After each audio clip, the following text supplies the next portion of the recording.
Hello everyone and welcome to Placing Faces, the show where we sit down with some of the most influential casting directors in all of Hollywood and across the entertainment spectrum. I am your host, Charlie Chappell, and today we're going to get into part 2 of our international edition where we talk with casting director and president of the Casting Guild of Australia, Kirsty McGregor. Because this is part 2, we're just going to jump right in, so I hope that you learn as much as I did. So yeah, I want to talk a little bit about Lion, directed by Garth Davis, based on a book A Long Way Home by Saru Brierley. Stars Dev Patel, Nicole Kidman, Sunny Pawar, Rooney Mara, incredible actress, and David Wenham. The movie did extremely well. First and foremost, you won the CGA Award for Best Casting in a Feature Film. Congratulations on that. Thank you. And Dev and Nicole were both nominated for all sorts of awards. I mean, it was a festival darling in a lot of different places. On IMDb, it says there were 59 wins and 103 nominations. It is this incredible movie that will rip your heart out again and again and show it to you and then put it back and then take it again and then put it back and then take it again. You're going to cry until you run out of tears is what I'm saying. Yeah. And I think both Dev and Nicole deserve whatever accolades they were given. The relationship they had, the beautiful scenes that they had with one another. But I want to talk about Sunny Pawar. This child is incredible. And I've always heard as an actor, do not act with dogs or kids because they're going to make you look bad at what you do. Yes. And I just, where did you find Sunny? And how much, I guess, is Mr. Davis responsible for pulling the performance out of Sunny? Because it is heart-wrenching. Yes. So we found Sunny. We did a huge, not dissimilar to what I did with Animal Kingdom, which is we went to all of the schools not all of the schools in India, but we put on a fantastic casting team that was led by Tess Joseph, who's based in Mumbai. Mm-hmm. And so I sent kind of instructions on what I wanted to happen. And it's different in India. You can go to the schools. So they would just make appointments with all the schools. And we did 3 cities. We did Delhi, we did Bombay, and we did a smaller town called Pune, which is near Bombay. And she had teams of casting people. I sent little improvisations that I wanted the kids to do, and you could see them. They would be lined up, all of these 5-year-olds lined up at the school. And the little scene in the movie where Saru goes to, he wants to go with his brother, and he's like, "Look, I can come with you. I'm really strong. Look, let me pick up the bicycle." Uh-huh. So we just did a little improv around that, and I think they put around about 2,000 children on tape. And so, every second day they'd be putting tapes into the Dropbox, and I'd be sitting there watching the Dropbox, and Garth, who's in Melbourne, would also be watching all of these kids on the Dropbox, and we had a little system together where we'd sort of, give them a green, orange, or red, green being yes, orange maybe, red being no. And I would collate everybody, and then we got it down to about 200 kids. And it was interesting because they're all speaking Hindi. So neither of us knew what they were saying. You speak Hindi? Well, yeah. No, but you can just see it. But the minute you can. You can just see it. Though it's also my belief that anybody is a better actor in another language. Like when I'm watching a French film, I think all of the actors are brilliant. But of course it's because I don't know what their actual line delivery is. Yeah. I can see the emotion. They got the emotion and everything, but I don't know if they're going, go out of the building or go out of the building, or I don't know what they're hitting. The intonation. You're reading it. So the intonation is all your own. Yeah. So it's like reading a book. It's always going to be brilliant because you're reading it the way you want to read it. Yeah. Yeah. I've never thought of it that way. Yeah. But you can still tell bad acting. But so we narrowed it down to about 200 children. Interestingly, Sunny was on my yes list and was on Garth's no list in the first instance to go through. But he was very shy and he's very quiet, but he just had this little husky voice. And I was like, oh my God, I love him. And I was like, no, I'm kicking him into the callbacks. When Garth met him in person, it was different. But yeah, so then we went over to India and we did workshops with these kids. And so this is where the kids' performance comes in as well, is we have an amazing acting coach, Miranda Harcourt, who's based in New Zealand. She's the acting coach. She's Nicole Kidman's acting coach now. Okay. Nicole met her. She met her online, and then she worked with her again on Top of the Lake, the second series that we did. Miranda is incredible. She's incredible working with directors, with actors. I would recommend anyone to work with her. And she was employed to come with us to work with the kids in the workshops, and then she was also employed on the film. So she was there with Sonny throughout the whole process. So, and Garth is I really do think Garth is a genius. He works everybody very, very hard, but you want to work hard because he is a collaborator. He wants to talk things through. He isn't the kind of director or megalomaniac that just goes, everything is, he will always make the final decisions, but he collaborates on how he gets there. Mm-hmm. And he's he's gentle and he's kind and he's thoughtful and he communicates and he didn't go, I'm the best person to get the performance from this kid. He's like, there are professional acting coaches out there and I'm going to lean on that, and I'm directing a massive movie. I've got lots of departments. Yeah. So even though Garth is an amazing director, like Dev Patel auditioned as well, and we worked with Dev for a number of hours. So that is... You did?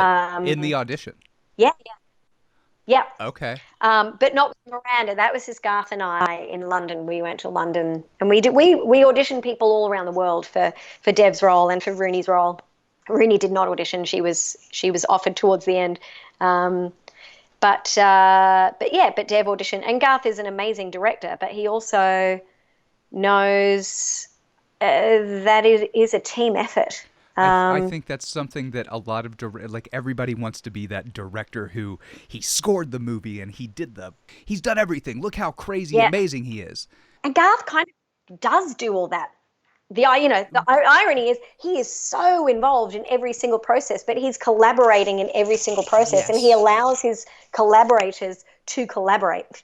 You know, so he is a perfectionist, absolutely no doubt about it. But it all comes from the heart and not just from ego.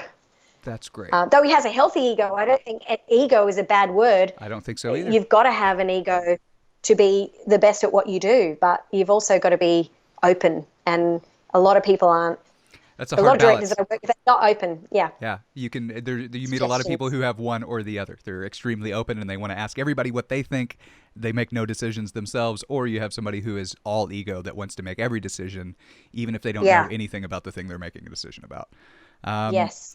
I think that sounds great. I think it sounds like a really lovely, creative position to be working with him.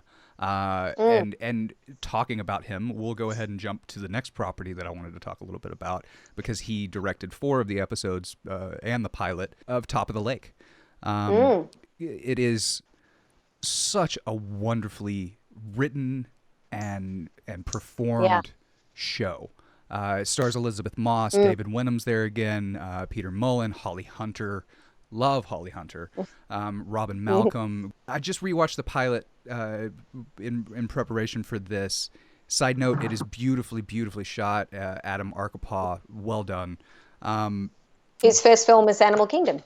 Yes. And it's great to see him grow. And it's interesting to me to see, it seems like Australia is a very tight-knit market, because you've worked with a lot of the same people with multiple films. And I'm curious how the relationship with Garth has developed, and with the other people that are around these filmmakers. How do you find yourself in that mix? Well, Animal Kingdom for a start. So I did a film with Joel and Nash Edgerton called The Square, which was before Animal Kingdom. But I'd been doing, Blue Tongue Films, this David Michaud, the Edgerton guys, Mira folks, and I've been doing helping them with their short films, because again, we came up together. I did Joel when I was acting. I did Joel's first ever acting job with him. He was a featured extra and he had to rape me on a TV show. So you go way back. We go, yes, working with those guys. So I came up with those guys and did The Square, which is a good film, but it didn't light the box office on fire. And then Animal Kingdom did very well for all of us, for Adam Arkapaw, for me as a casting director, because Animal Kingdom happened, and then suddenly I had Emil Sherman of Seesaw Films, who I think had just won an Oscar at that stage. And I've known Emil for years and years and years, but as friends, I hadn't worked with him. And he suddenly called me and said, are you interested in meeting Jane Campion about a miniseries? And I was like, oh, sorry, what? Yes, please. Yes, please. Are you crazy? But Jane, she's an auteur in the proper sense. It's all about Jane. Every casting decision was with Jane. But she took on a group of people like Adam to shoot it, and myself, because she talked to David and talked to a few people and said, well, what about this Kirsty McGregor person? And they, for some reason, recommended me. And Adam and Garth Davis, because it was his first long form, but he'd been doing really high-end, beautiful commercials and was very well respected here as a director of ads. And so she, took that risk there. So, Jane takes risks on new people, but not without cause. Like, she will still, and that's something that I admire about her. And that role, again, Elizabeth Moss in that, I think everyone would probably assume she was just offered because she's so famous now. And she was famous from Mad Men, but Jane didn't know who she was. She didn't? Interesting. No. And we'd been talking to A-list actors, but we'd also auditioned pretty much every Australian and New Zealand actress, because Jane said she doesn't have to be famous, but if it could be someone famous. But also at that age, I think from memory we talked to Amy Adams, who was interested, but it was a long shoot in New Zealand, and Amy had a family, and it was like, it's just not the right time. And it happens a lot for women in their 30s when they've got kids. Coming to Australia and New Zealand is a big deal, particularly for a long shoot. And then Lizzie's agent, Esther Chang at WME, called me, and I was in LA. Can't remember why I was there, but I was just there. She said, I really want you to meet Lizzie. And I was just like, oh, no, because we hadn't been looking at TV people in the States, and we hadn't been really looking at Americans, only like a couple of film people, because it was an Australian role. And she said, I want you to meet Lizzie. And I just said, oh, no, I'm pretty busy. She went, just meet her. I just want you to meet her for a general. And I was like, why does she want to meet me? I'm just an Australian casting director. Anyway, I met her. We met for coffee, and I was looking at her, and I was like, Jane's going to really like your face. She's going to really like your face. She's going to really like you. And I took her out. We were at the Chateau Marmont, which wasn't my suggestion.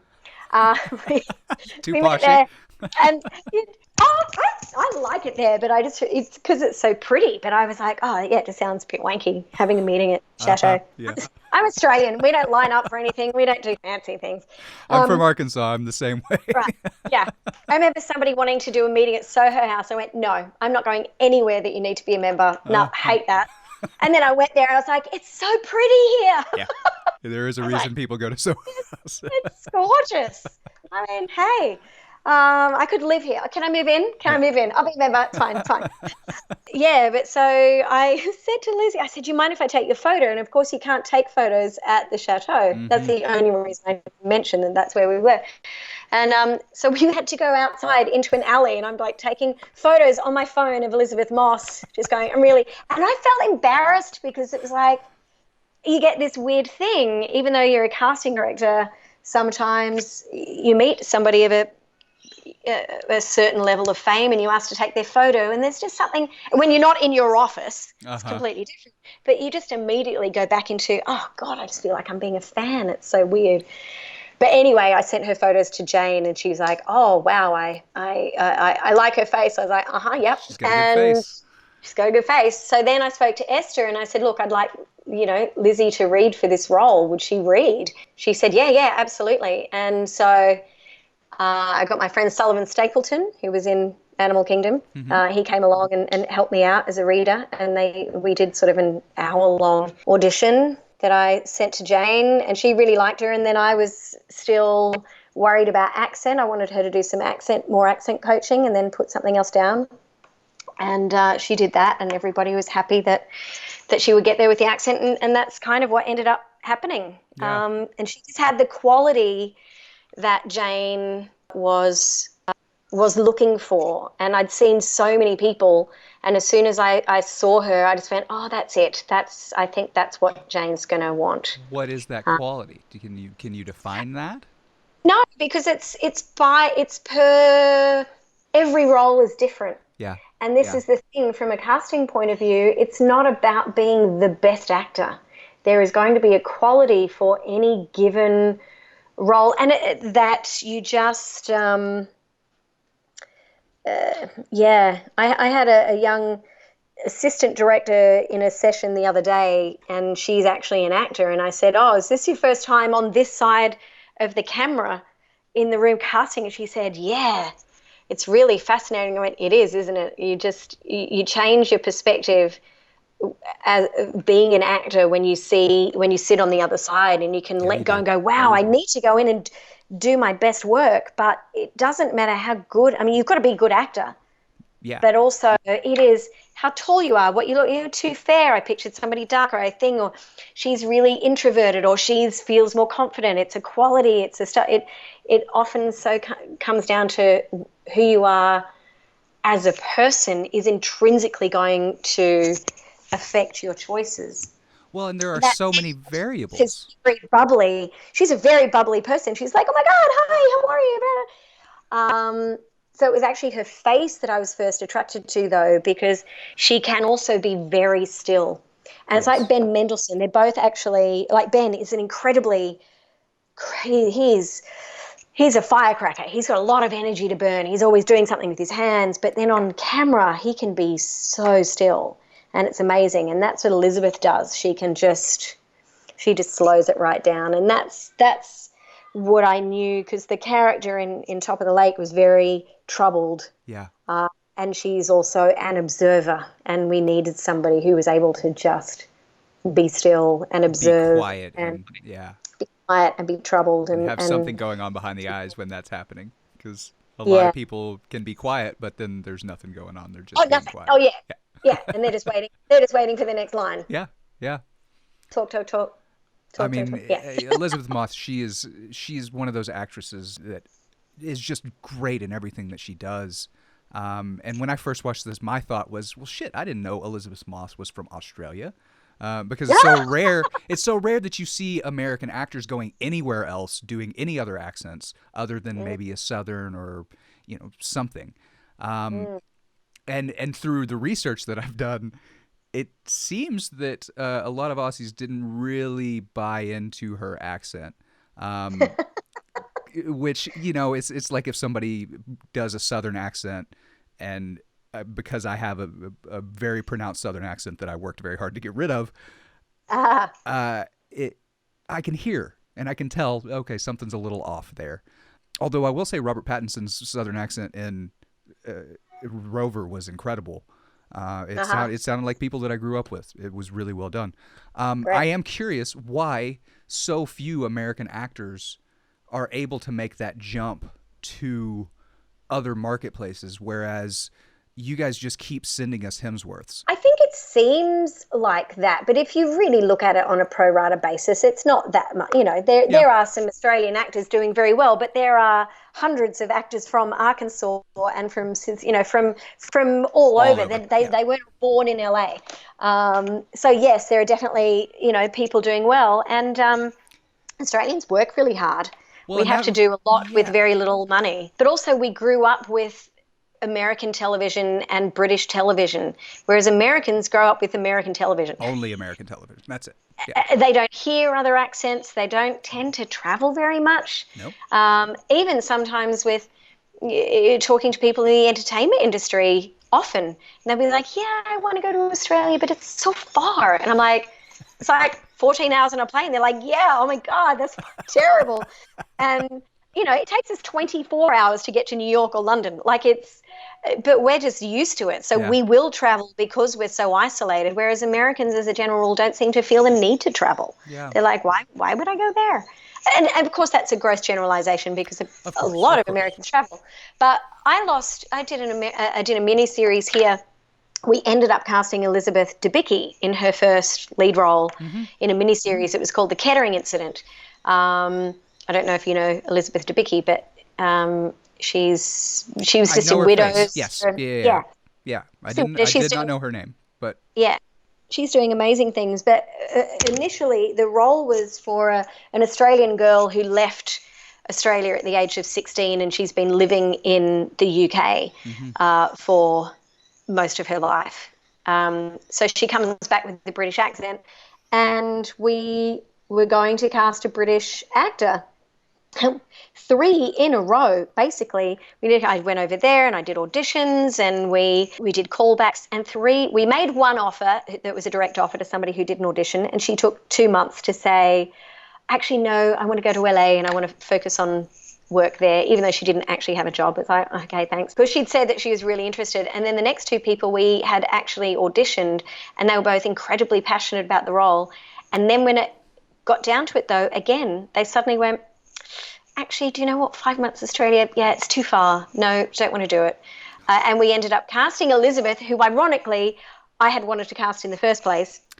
Really? The producer is always very kind about crediting me there. He always says, you always said it was Elizabeth Debicki, but everybody else thought she was too young, and she was very young.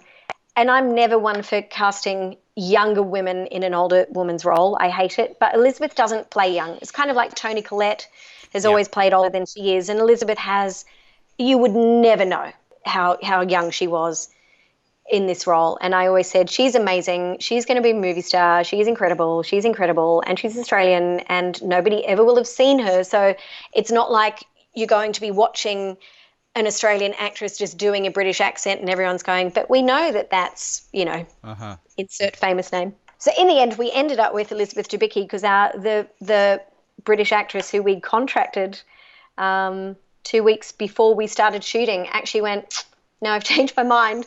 And I think there were other mitigating factors, but yes, we ended up with Elizabeth, who is incredible, and I'm very proud of that as well. But that was basically just on Australia being so far. One agent actually said to me, God, where we were trying to negotiate a deal, and she said, well, she's going to need a month either side to get over the jet lag. A month? And I was like, I'm sorry, but she said it was like a 5 months or 4.5 month shoot. And she said, well, that's 6 months. And I was like, no, it's 4.5. And she said, yes, but she won't be able to do any other work or be considered for other work. I went, we're still in the world. We have Skype. She can still do Skype auditions, and what she's doing in the UK, people in America will still be able to find her in Australia. And she went, yes, but then there's jet lag. She'll need a month on either side. I was like, oh my God, this is unbelievable. Well, I would very much like to come to Australia and you do some work should. there. It sounds lovely. The last one that I want to talk about is Mary Magdalene. Like I said, I watched it last night. That's really Gina J. So Yes. I worked with Garth here. I just did some casting because he wanted to look around the world a bit, but we only ended up with one Australian in that, so I can't other than, and I would watch some of the British auditions that were coming through with Garth, but that's more of if I happen to be in Melbourne and I go in and we talk about it, and we did some callbacks here, but we only cast one role from here because there was also an Italian casting director, so a lot of the Italian. Well, that was kind of what I wanted to ask about in that vein. One, I really loved the movie. I don't want to take credit. Who exactly did you help find? Because you said you helped find one Australian for Ryan Corr is in the movie, who played Mary's brother.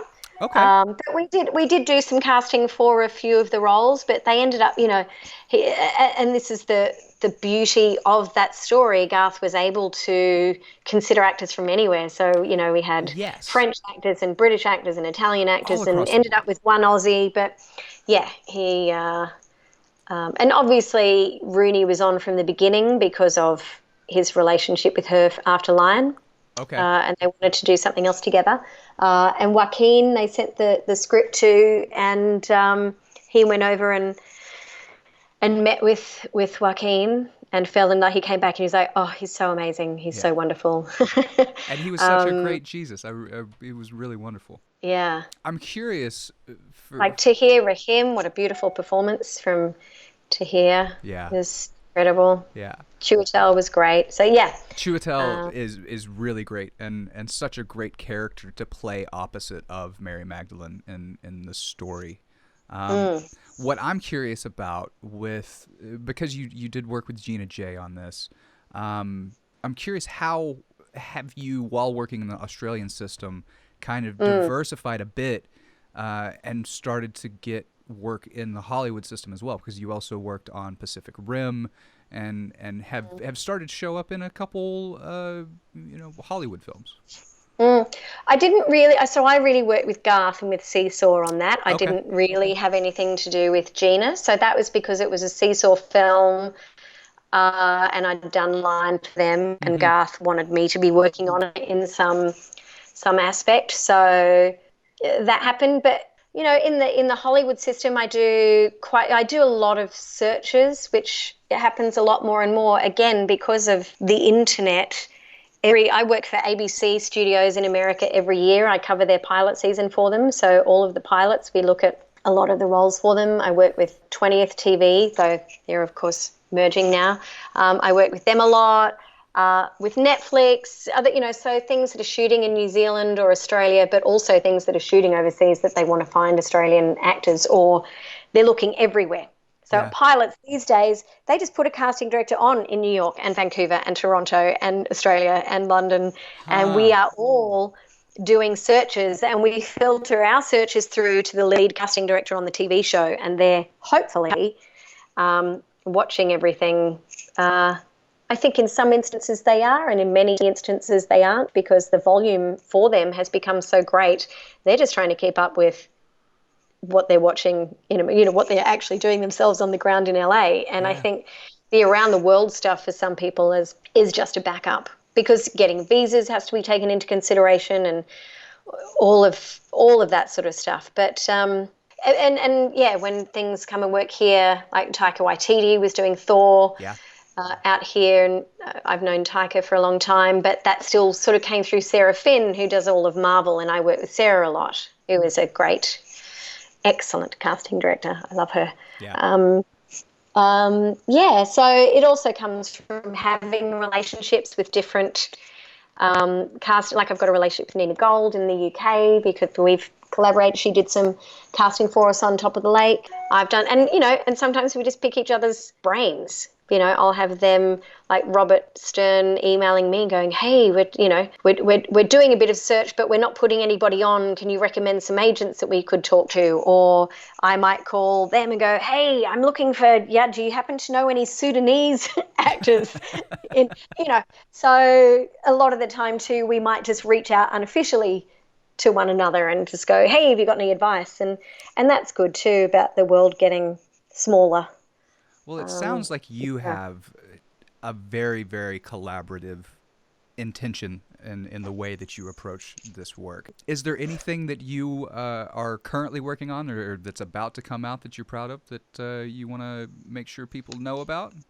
Wow. We had a really great big year last year. There's just been an explosion of television all over the world. I got to a stage that I was like, I'm not going to keep up. And then a friend of mine, he's a director, and he's like, I want you to do this show. And my brain just went, I can't take on anything more. But then I read it, I was like, I have to, because it was great. And, and a show called Diary of an Uber Driver, which is just 6 half-hour comedy episodes. That's love it. About an Uber driver. Yeah. So there's like a little through line of what's going on in his life, but most of it, it's just the people that get in the car. So it was a big casting job, because every single episode there's an entirely new cast. And his name is Matthew Moore, the director, and he's just gorgeous to work with. Yeah, and we've got a few films coming out. We just had a few films at Sundance, which was great. Judy and Punch for Mira Folks, who's one of the Blue Tongue Films crew, and that stars Mia Wasikowska and Damon Herriman. I was about to say it's his first lead in a film, but no, it's not. But Damon is an Australian actor. He's just played Charles Manson twice. He's doing Charles Manson in Quentin Tarantino's film and in David Fincher's series, the second series of what's it called? Not Criminal Minds. What's the Fincher series about serial killers? Not Masterminds, or not. Anyway, I know which one you're talking something about. like that. Yeah, so David Fincher and Quentin Tarantino just both cast Damon as Charles Manson, which is pretty great. Both as Charles Manson, and he's a Yeah, great actor. I've seen him around. His face is super recognizable, and he is he amazing. does look a lot like Charles Manson. When you put him in when he's got the whole get up on, because there are pictures of him, he looks Oh, great. already are there? I haven't seen it. Again, Or just he's an looking at old him next certified. to, I don't know if there are actually pictures of him, but looking at him next to Manson, you All can right. definitely see Yeah, facial yeah, similarities. yeah. Um, And he's a brilliant actor, yeah, Damon, and he's having a moment. There's lots of Australian actors who are having a moment, yeah. which is which is really great. But yeah, look, what else do we have that might go to America? It's a series we do called The Letdown. It's on Netflix that I love. It's about a mother's group, and they've just shot series 2, so that'll be on Oh, great. Netflix soon, which is available in the States. A series called Frayed, which I'm not sure if they've got an American release, but it's a co-production with Merman and a company here called Guesswork, Okay. and that's I think for Sky TV in the UK Yeah, I couldn't and find here, and it. that's comedy. I So couldn't. much coming out. I'm looking myself up on IMDb. I'm like, what have we just honestly last year was so crazy. Mm-hmm. Baby Teeth. Oh my God, this beautiful movie we've got coming out. Stars Ben Mendelsohn. It's his first movie that he's done back home since Animal Kingdom. Oh, great. I haven't sent him a script since Animal Kingdom, but I sent it and I said, I think this is going to be something that Ben might want to do.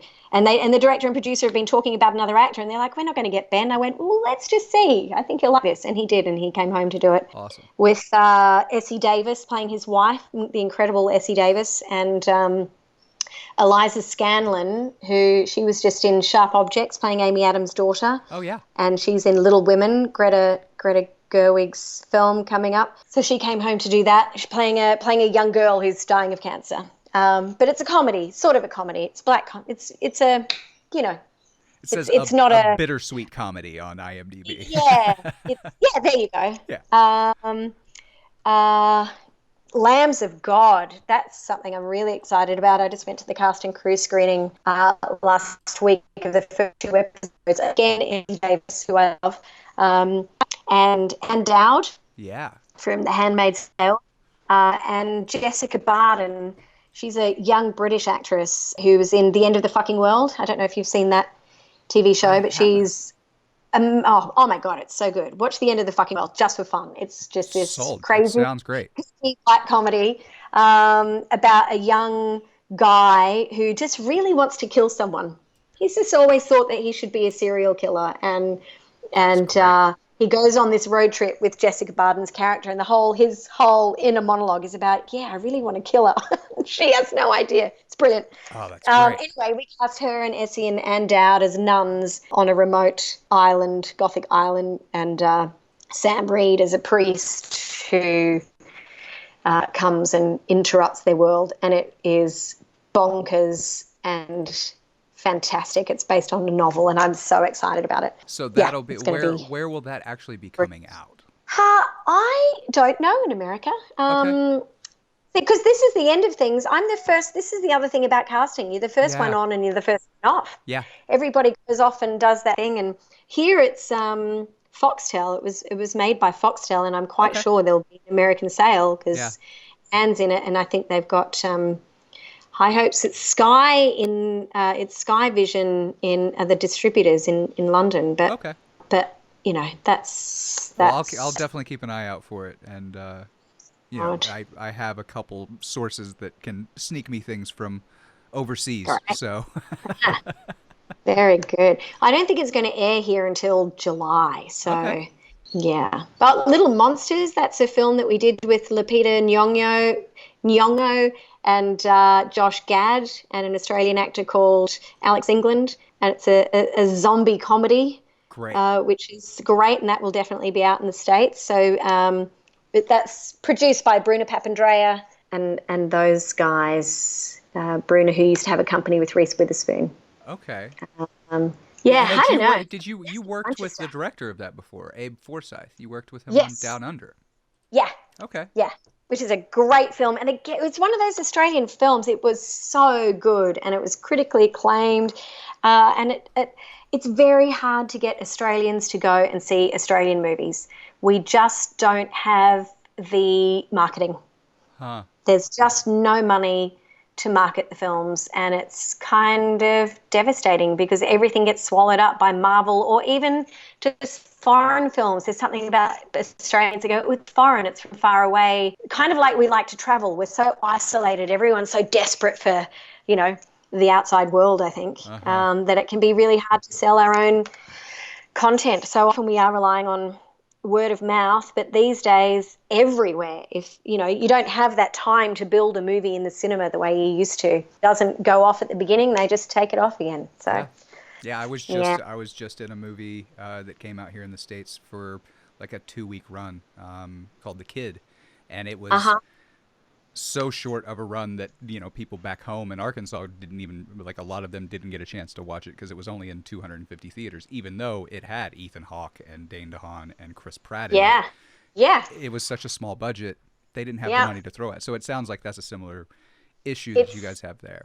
It's like every Australian film, unless Baz Luhrmann is directing it, or unless it's Mad Max, you know, that do have those slightly more studio budgets. But pretty much otherwise, every Australian film is an independent film. I mean, we hardly ever make a movie that's with a budget of more than 10 million. And most Australian budgets sit around the 3 to 4 million. And it's because of the funding, but like the way everything gets funded. It's, we don't have studios that just go, great, make this massive film. Yeah. So rumor has it Baz is about to bring something else here. Rumor has it they're about to do something massive at Fox Studios. I hope that he does. Because I'm very much for, like, I want to go back to Arkansas and make movies. I think people making movies about where they come from and about it's the diversity conversation that we're having here in the States right now. That I think a lot of places are having right now about diversity and inclusion in stories that we're seeing, because when you see stories, it's not just like, I need to see a story about myself. It's, I need to see stories about other people. I need to see those stories of the people who grew up in a different situation than I grew up. It grows our empathy. It makes us better. So I'm all about people telling stories about where they come from. I hope Australia makes more, and that hopefully something like right now there's this difference in Australian Netflix and the US Netflix. I want to see more crossover with all this. I want more Bollywood here in the States. I want more Chinese films here in the States.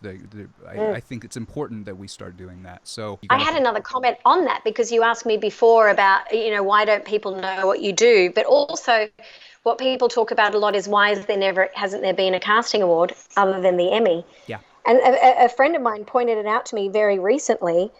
He said, it's because most of you are women. I was like, yeah. So because the last award that was added to our Australian Academy Awards was the hair and makeup. Again, mostly women. Yeah. And he said, because women don't stand up and go, excuse me, they don't fight for their own rights. It's like, no, that's fine. I'll be okay to be in the corner. Because if you start getting loud, people think you're bossy or annoying, or think ambition is an ugly word on a woman still. Mm-hmm. It's getting a bit better, but I don't think it's any surprise that of course there are male casting directors. Of course there are.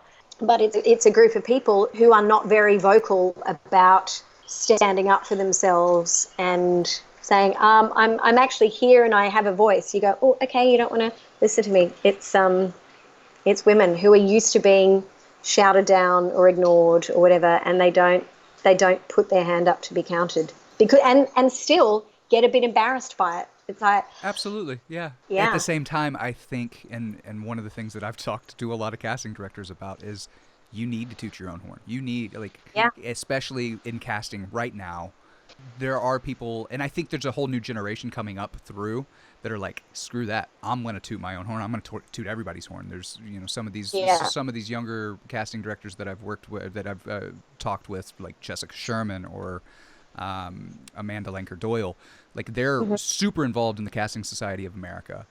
and they want to get the word out. They're actively going out and doing podcasts, and they're going out and doing interviews and spreading the word about what it is that you guys do. Is that happening in Australia? Are there more and more people?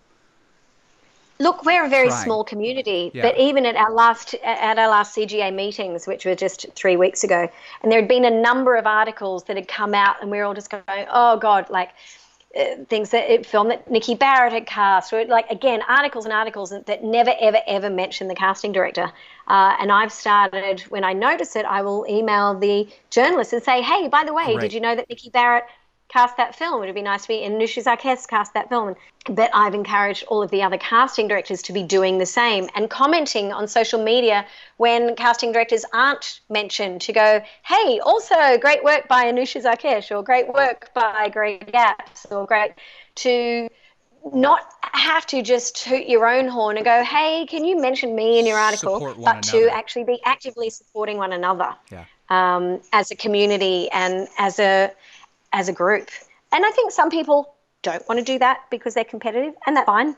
That makes sense. They're going, I don't want to give a big ups to another casting director because then they might get the next job and I won't. But I think if we all, we all work together, it's about raising the profile of casting in the first place so that we can work on getting better deals for ourselves. It's all about getting more work in future and getting better deals, having some actual rights, because we kind of have zero.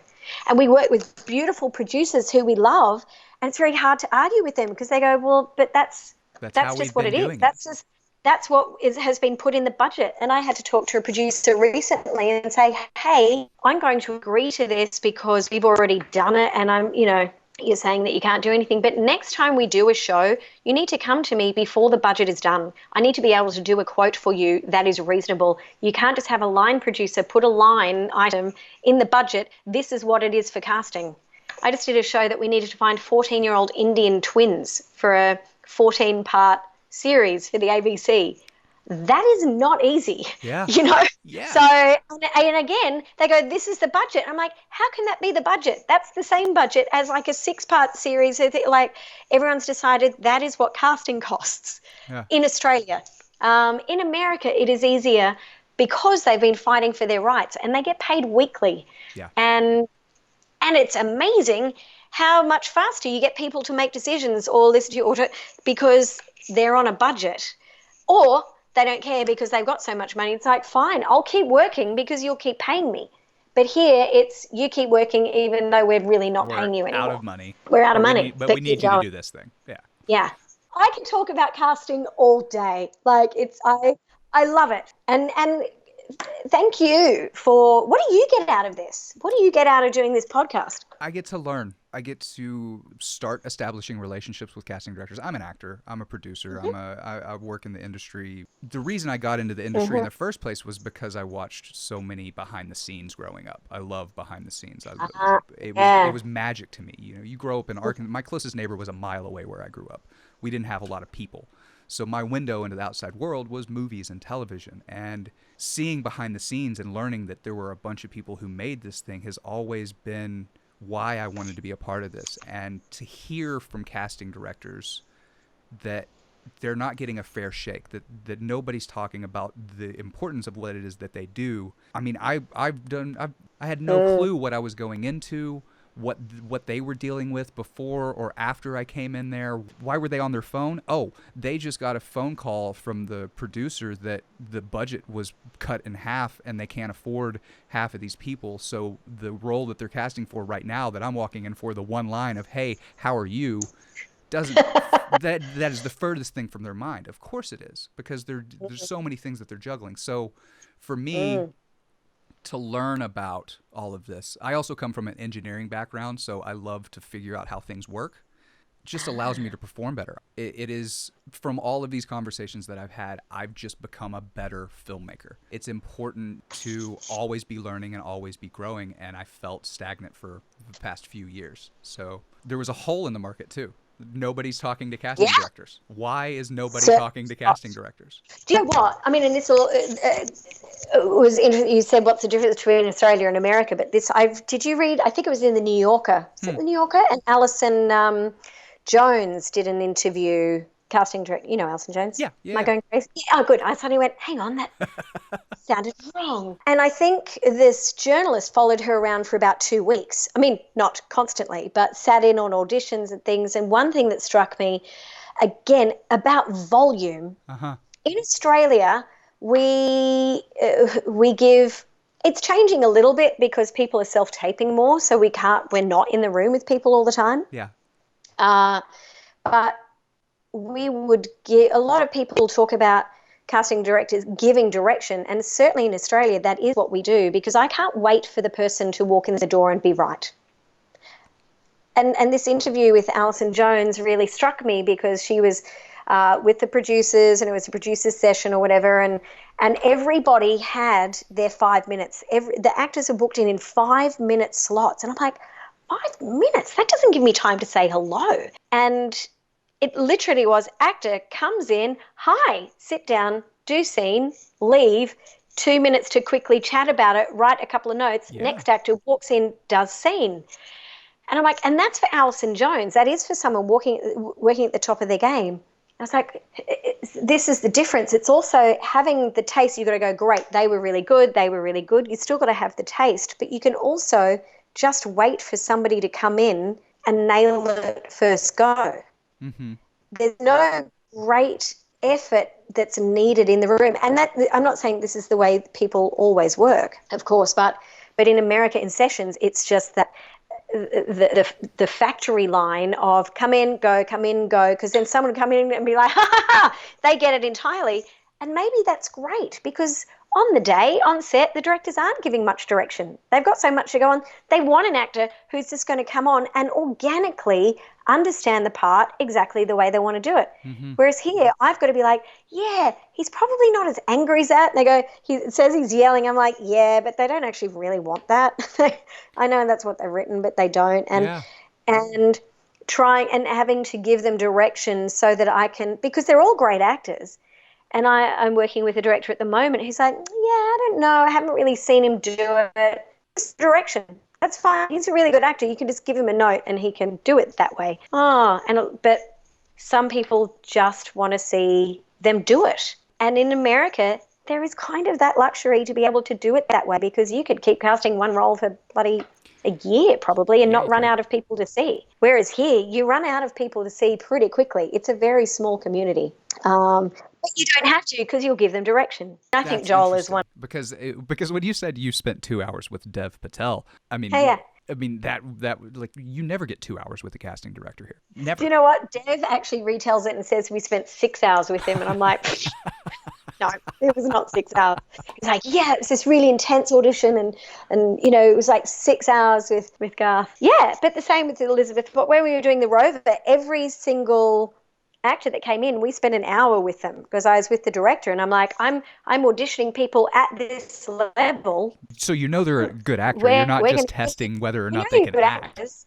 I'm testing whether or not they're right for this part, and that might take some direction. And interestingly, I did a day of pre-reads with some actors there, and agents just saying, please, would you see so-and-so? And I'm like, look, at the moment, they're probably not going to be in consideration, because it probably will be a level of actor that we will end up with. Not necessarily Robert's level of fame, but, down the list. And they're all auditioning. I said, but sure, I'll pre-read some people. But they're like, just pre-read them. And I didn't really understand what a pre-read meant, because I work with actors. And so people were coming, and I saw some great people, some people who are really famous that I'm just kind of going, oh, I can't believe you're doing a pre-read. But I spent half an hour with each one of them. And I remember one guy, and he sat down and he did the scene, and I said, great, okay, so in the next one, I think maybe we need to give a bit more of this, or blah, blah, blah, blah, blah, a bit of direction. He went, okay, great. And then he turned to the next scene, and I went, no, we're doing that scene again. And he went, what? I said, yeah, that was direction for that scene. He went, I get to do it again? I said, yeah, that's what I want you to bring to that scene. We'll work on the second scene second. And he was like, oh my God. I got phone calls from pretty much every agent that day saying, oh my God, thank you so much. Like, my actors just called and they just had the best time in that audition. I was like, what do they usually do here? And I've learned now from reading articles like that, and that a lot of the time it's come in, do it, leave. And I didn't have a concept of that at all. I want to come And I audition in understand Australia maybe. now. Yeah, well, nobody's here. Everybody's in LA. I spend so much time at my computer now. I spend very little time in studio but I still have my people working in studio and they are giving direction. But because everyone's taping from everywhere, I am now watching everything. Mm-hmm. I'm watching what's happening in my own building, and I'm watching because there are so many actors sending their tapes from Melbourne or LA, or everyone just moves around. They don't have to sit and wait for the phone to ring in case they get an audition. Yeah. Well, I love Yeah. your enthusiasm for this industry and what you do. I really do. I think it's so important to have that at your core. If you're going to do anything great, you have to really love what you're doing. And I can tell that you do. And I'm Yeah. grateful to have I this hope that didn't conversation. sound like I was Did that sound No, like I was criticizing Alison Jones? Oh, good. no, Because not I at all. suddenly went, oh, shit. It just so different that, yeah. Yeah. I mean, sometimes I go, oh, imagine if I could just go, hi, do it. Thank you so much. Bye. You'd kind of be pretty relaxed by the end of the day because you wouldn't have to expend much energy. Yeah. And I'm sure that on other days she has to do a lot, and that was just that session. Mhm. But, Well, and from an actor's perspective too, like that is most of the auditions that any actor is ever going to go on. They're going to go on a bunch of auditions where it's, all right, thank you, bye, please leave. We've got 150 people that are coming in the next 2 hours, so we got to get you out of here. It's interesting though, because I do hear a lot of American casting directors talking all the time about we work with the actors and blah blah. And I'm like, and I've been on films where so I'm watching all of the auditions from all around the world, and there are big directors directing, and the auditions are being done in hotel rooms, and some of the actors are coming in, and I'm going, holy shit, he's auditioning? And they sit down in a chair, and they're in an audition room, and they go, great, and they read it. And then the director goes, okay, great, let's do the next one. They're not even cutting tape. And then they do the next one, and then they go, okay, great, thank you. And I'm like, that was Nick fucking Nolte. Like, not Nick Nolte, but, like, Sure. like this really famous person just sat down, and they're still auditioning, and they're not workshopping, or they're not, the director's not directing. Mm-hmm. They're just hoping to catch the lightning in the bottle rather than create the lightning in the bottle. Yeah. All the time anyway, amazing. Direction. Direction. You've got to direct them. A lot of directors can't direct. It's all about where they're putting the camera and the overall, directing the overall image, but they're not directing the actors a lot of the time. They're not working with the actors. Yeah, I learned that in a bunch of different ways through my acting coach. She's incredible. She's worked with a lot of really wonderful people. I owe a lot to her. And she said very early on, because she's a very hard teacher. She studied under Lee Strasberg and, has that same kind of bite to her sometimes.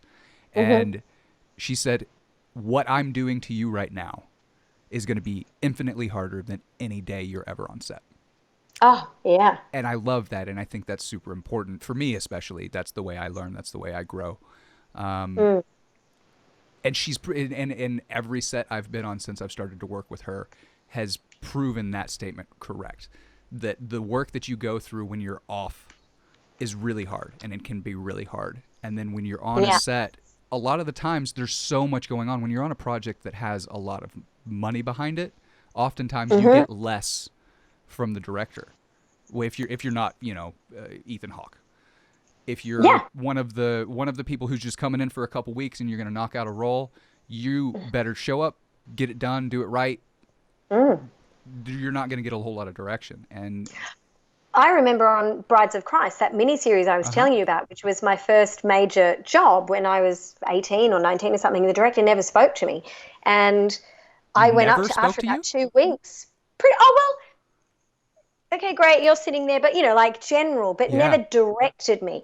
And I went up to him after about 2 weeks because I just went, he hates me. He doesn't even want to talk to me. I just oh my God, I must be so bad. And I went up and I was like, hi, Ken, I'm so sorry to interrupt. I'm just wondering, is there anything else I could be doing? He's like, no, just keep what you're doing. It's perfect. Don't change a thing. And I was like, oh, okay.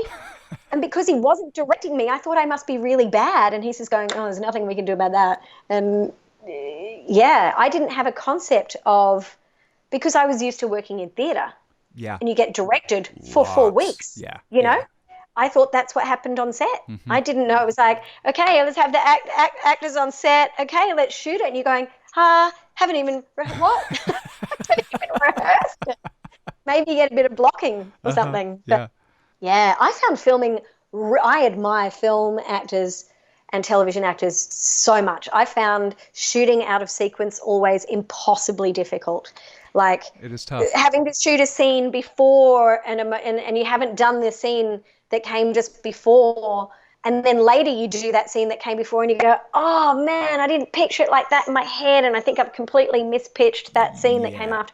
I think anyone, who's delivering an amazing film performance is incredible. Yeah. Incredible. Such great respect. I love the process of all of this, and I love this conversation. Again, this has been great. We have to go. You need to wrap this up. You keep trying and then I keep talking. Well, no, I mean, I could continue. I'm wrapping up because my producer is usually here being like, you're at like 2 hours and 15 minutes now. We need to stop. I disagree. I could listen to these things all day long anyways, so I'm doing this for my sake anyways. I definitely want to talk to you again in the near future. Mm-hmm. Sure. And I would love if there are, because it is a market that I don't know very much about, I'm definitely gonna check out the things that you recommended at the top of the show. But if you have any other friends in the casting world in Australia, I would love to chat with them too, to really explore more Australian cinema on my own, because that's another beautiful part about this project. Another thing that I get out of it is I have a reason to watch a bunch of movies. And it's pointed to watch them. So I get to sit down and watch your career, and then, Jane Jenkins. Okay, I'm going to tell you some films right now from the 70s that you should see, like the golden era. I mean, there was this stuff in the 90s as well, but like Mad Max was 1979, but you know Mad Max. Picnic at Hanging Rock, seminal Australian film that just got remade into a miniseries, but you've got to go back and watch the original. Okay. My Brilliant Career, starring Judy Davis and Sam Neill. That was the movie that broke both of their careers. A film called Newsfront. Newsfront. That's about making the news that my stepmother was in. Oh, great. Angela Punch McGregor. She won Best Supporting Actress for that. And the same year that she won Best Actress for was a film called The Chant of Jimmy Blacksmith, with an amazing Indigenous young actor who actually only just recently passed away. What else should you watch? Amazing film called The Devil's Playground. It was Peter Weir's first movie in 1976, and it's about the Catholic Church and a young boy in a boarding school. It's an amazing movie. That's probably enough for now. But then there's some of the fun ones like Storm Boy. Classic Australian film about a boy who befriends a pelican. Yeah. Did they just remake that? Yes. They did. Because I thought I saw something. It's not really. It's kind of a sequel. It is. They're still calling it Storm Boy, but it's about a new boy and a young boy from the older one who's grown up now, and he narrates it. But don't watch that one. Watch the original. And another one called Sunday Too Far Away, which is about sheep shearers. Jack Thompson again, and you'll see some of these films and you'll start getting to know all of these amazing Australian actors. Brian Brown, Jack Thompson, they'll all start popping up. You'll see them again and again. Oh, and We of the Never Never. That's We of the Never Never? Yeah, that's set in the Northern Territory. That was in the 80s. This is great. I can't wait for all of this. And I'll email you another list of other just great Australian films, like Chopper. If you haven't seen Chopper, you've got to watch Chopper. It. Yeah, some other classics, but the golden era of cinema in the 70s. Yeah. Like, my favorite movie of all time is Kramer versus Kramer. I saw it. It is. When I was 7 years old, and my parents had been divorced for a few years, and like I've probably seen it 30 times in my life, and the acting in it is amazing, and the boy Justin Henry is amazing, and I think that's why I love kids casting as well. I'm like, you can get the most amazing performances from kids. Though I think Dustin Hoffman tortured him a bit. But anyway. I've heard those stories too. Yeah. But, Kramer versus Kramer. Just what a great movie. Okay, you can go now. So much good stuff. I can't thank you enough. I really, really appreciate you taking all this time and engaging. It's so nice to talk to you. Yeah, it's been lovely. It's nice to talk about what we do. I think so too. Really good. And Yeah. like I So said, thank you. let's do it again. Yay. Yeah. All right. Thanks Have so a wonderful much. day, Kirsty. Bye-bye. Oh yeah, and thanks for saying Kirsty, not Christy. Oh yeah. Americans never always call me Christy. But yeah, Kirsty, like rhymes with thirsty. Exactly. Thanks Have a so lovely much. day. You too. Bye. I really hope that you have enjoyed this episode of Placing Faces. I really enjoyed talking with Kirsty and have a whole mess of movies to watch now. I look forward to doing more episodes abroad. Do not forget to like, comment, subscribe, love, heart, thumbs up, and share this episode. We are running dangerously low on likes and thumbs up, so any help would be greatly appreciated. Maria Perry, the producer, producing only as producers produce. Thank you so much. Placing Faces is powered by Collaborator.com, a media production service connecting media professionals to companies, brands, and agencies, allowing you to scale your production based on your needs, connecting companies and creatives seamlessly. We'd also like to thank our partners at the Casting Society of America, and congratulations to all the new and returning board members. They are a hub of information about this branch of the film industry. To learn more about the society and what it takes to get into casting, you can visit castingsociety.com. You should also check out the Casting Guild of Australia at castingguild.com.au. Thank you so much for listening, and until next time, be well.